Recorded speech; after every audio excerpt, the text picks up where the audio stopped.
What's up, YouTube? Capital G here. Got some really entertaining and exciting duels for you guys to check out. I think a lot of people will like these because this is pretty much like the epitome of Rogue. We got some ultra athletes in this video, which I can't remember the last time that I think I had UAs on this channel. It's probably been a very long time, and I actually found myself being a little impressed by these UA plays. It was mainly thanks to this card right here. It's called UA Turnover Tactics, and I've never claimed to be like an ultra athlete expert or anything like that, and I didn't even know that this card existed, but it is actually pretty damn strong, and it's really good if you're playing against a deck like Zodiac or just a deck that revolves around their extra. Decks that don't really make plays unless it's kind of going into the extra, pulling out their boss monsters, because it's such a powerful and disruptive card, and a lot of times your opponent won't see it coming because it is a quick play. And usually when you think of UAs and you think of their lockdown, you think of like Perfect Ace or maybe Back Blocker. You will not really see this card coming, and I think a lot of people don't even know this card honestly exists because you don't really see it that much. Anyways,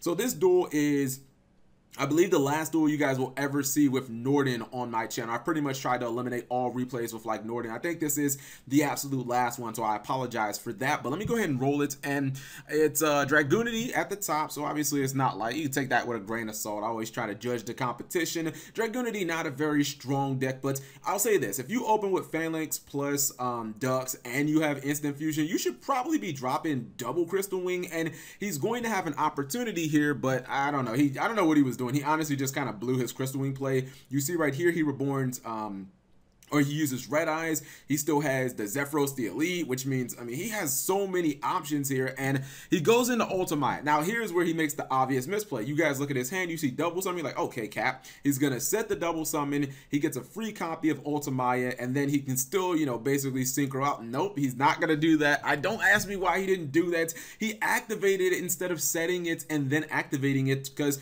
he could have easily ended with, like, he gets less than what he would have gotten if he just would have set the card and activated it. He would have either gotten double Crystal Wing or he would have gotten a Bills and a Crystal Wing, which either way he would have kind of got wrecked anyways, but it still would have been a better opening field, like no misplays. Anyways, so you're going to see Ultra Athletes start with the UA signing deal, cost some life points, but it doesn't matter. He activates that turnover tactics, and the thing is, even though he does get his Red Eyes, it doesn't matter because that Crystal Wing does not come back. See, what turnover tactics basically does is, if you have two different UAs on the field with different names, it basically tags out all monsters, your monsters and your opponents. It shoves them back into the main deck, and then you summon out UAs equal to the ones that you put back into your deck, and your opponent does the same. I believe the UAs have to have different names, but if your opponent has monsters from their extra deck, then they basically don't tag out. Now, you know, the saving grace here was, you guys probably noticed, obviously, Dragunity, if you have Dragon's Ravine and Ducks in, or excuse me, Phalanx in the graveyard,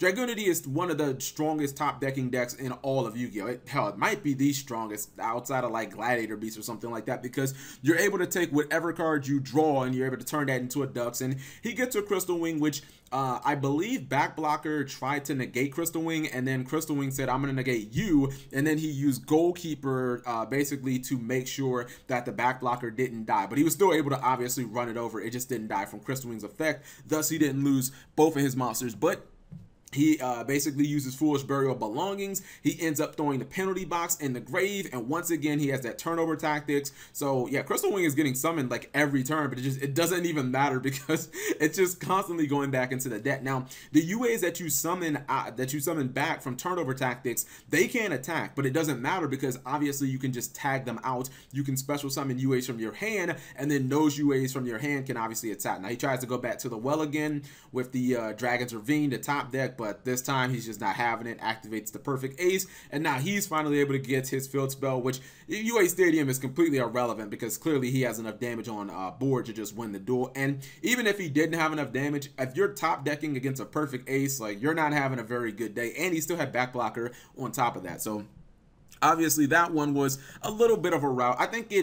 I wonder how much different it could have been had he not misplayed off the jump. Like, if he would have went for maybe a Void Ogre Dragon, yeah, if he would have went for Void Ogre Dragon, actually that would have just drastically changed the game, now that I'm thinking about it. If he had not gone for Bills, because Bills would have gotten spun as well. I believe this one is against Zephra, and you can see it's still that same type of variant, but this time he does open with UA Stadium, which if you open with UA Stadium, A lot of times your opening hand for UAs is going to be really good because you can get like perfect ace on the board. You can get what's it called? You can get back blocker, and this is the ideal setup. Like this is a very, very difficult board to crack because he has perfect ace, which is, you know, that walking negation with the huge 2500 booty. Then he has back blocker, which is basically a walking lose one turn, and then on top of that he has a third defensive option and turnover tactics, which if you happen to get through both of those card effects and get into the extra deck, then obviously he can just tag yourself out, and it's non-targeting too, which makes it pretty damn hard to, you know, get around. Now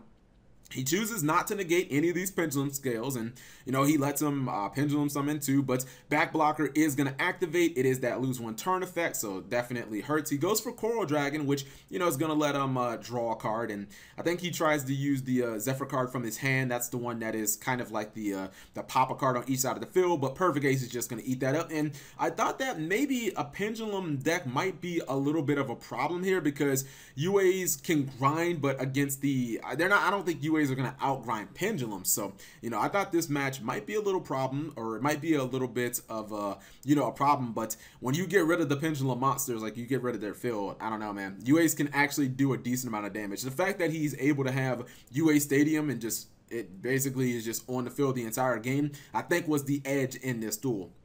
And every time he pendulum summons, like, look at this. He pendulum summons like 5 cards, and every single time it's just back blocker. Like, lose one turn, bam. No, you have no monster effects. Even though he pendulum summoned like 5 cards. Now the good thing is, he's able to at least keep those 5 monsters. Because back blocker is just being the ultimate cock block right here. Like, you pendulum summon 5 monsters and you just get none of their effects. But I believe he's gonna I think he's going for the dunker, and what's it called? With power jersey, you just get way too much damage. I believe you do piercing and you double the attack of the monster. So he ended up attacking into a monster with 0 defense, and absolutely game right there. He didn't actually even need to use the turnover tactics. It was just sitting on the field the entire time since turn 1. But anyways, I hope you guys enjoyed this. I like to try and diversify my content as far as like the replays. I try to mix things up and, you know, give you guys sometimes like really competitive duels, and then sometimes give you guys decks that are like super rogue. I'm not gonna say this is rogue or anything like that because sometimes that makes people really mad, but you know, Ultra Athletes are a fun deck. It's just a shame that they just didn't get more. I hope they do get some legacy support, but as they are a TCG exclusive archetype, I feel like it's always a little difficult to kind of, you know, support those with legacy support because they gotta probably run that through Konami and the OCG and etc, etc. Anyways, thank you guys for watching. As always, the deck list will be in the description below, and subscribe if you have not already.